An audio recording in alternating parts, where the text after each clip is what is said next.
The first question of the night is about Ring of Honor, which momentarily we'll talk about the big Ring of Honor shows this upcoming weekend in Philadelphia. The first question is, I don't know if you heard, but WWE released several talents last week. 3 of them, one of the listeners wants to know that they think would be great for Ring of Honor, and they want your opinion on each of them, is Paul Burchill, Charlie Haas, and Hurricane Helms. What's your thoughts on those guys as workers, and would you like to see them in Ring of Honor?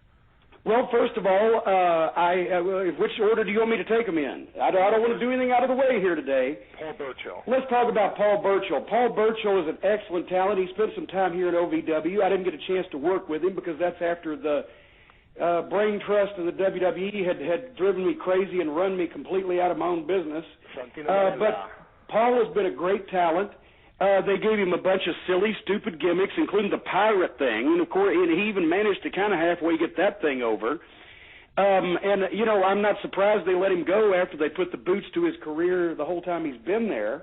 But I think he's an excellent talent. I think he would fit in any wrestling promotion.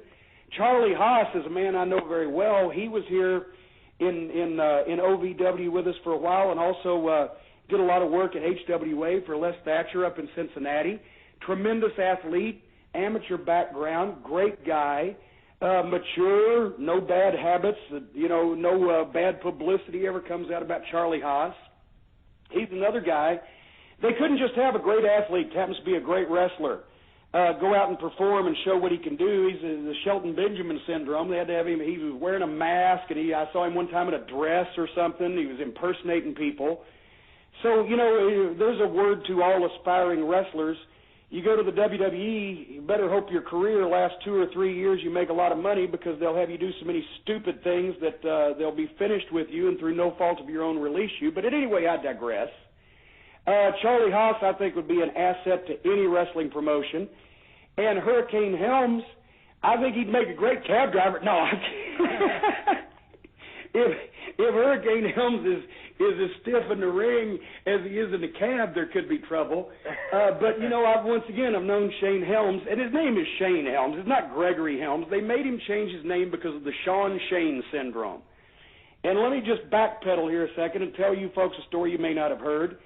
Nobody in the WWF or E or whatever they're calling it these days to stay ahead of the law is allowed to be called Shawn except Shawn Michaels.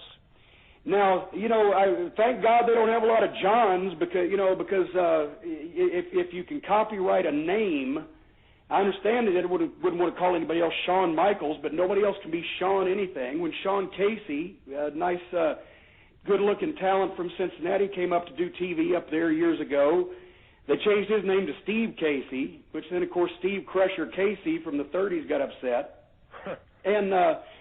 And there's nobody allowed to be called Shane because, of course, that's Shane McMahon, Vince's son. So Shane Helms had to change his name to Hurricane, or to Gregory, or change his name to Hurricane. I think the Hurricane Green Lantern thing, it's just, it's sports entertainment and it's silly to me, but I think that the guy underneath it has been a heck of a talent since long before he went to the WWE, and I wouldn't mind seeing him in Ring of Honor anywhere else as long as he stays out of taxi cabs. So once again, I find the fault with the WWE for releasing these guys when they never had a great opportunity to begin with because they were all asked to do silly, stupid shit instead of be themselves and be athletes. So I take That's my answer to that. See, now I'm getting negative again.